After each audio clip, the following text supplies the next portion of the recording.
Hi, welcome to the Parenting Papers. This is the sleep series. In this episode, I want to talk about rituals. Now, rituals are things that we do consistently that become habits, and children need consistency. So take these few steps and hopefully it will round out the whole sleep schedule.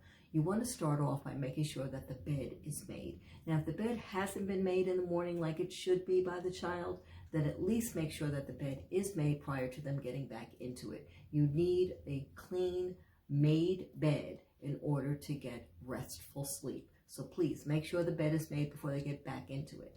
Next, make sure that you cut off all food and drink 45 minutes to an hour prior to going to bed.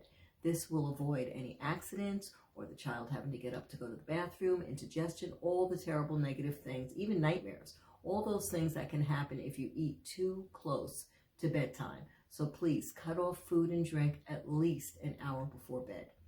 After that, the next step you want to do is make sure that the child takes a shower or a bath, whichever they prefer. But make sure that they're able to do that. Take a nice warm bath for the younger ones to really just relax them and just get them in the mood to relax, wind down, and get ready for bed. After they've cleaned themselves and have lotioned and put on some nice comfy pajamas, you then want to brush their hair.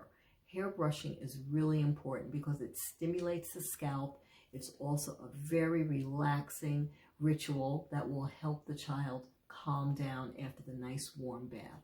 And then finally, you want to have a small, very short book that you read your child. That is an enjoyable experience for the two of you to bond over, and something also for them to have something positive to have on their mind prior to going to sleep, so that all good thoughts are there, and when they go into their dreams, they are pleasant dreams for them to think about. So try to follow all these steps. They're not many, but they are things that will help you control how many hours your child is getting sleep. There is no such thing as saying go to bed, go to sleep. You have to be involved with how it's done and how it's executed. So if you take all of these steps and put them together, you can have a wonderful sleep time schedule, not only for the child, but also for yourself. So I hope this has all been helpful, and I hope you're able to implement them soon, and I look forward to seeing you real soon with some more tips. Take care.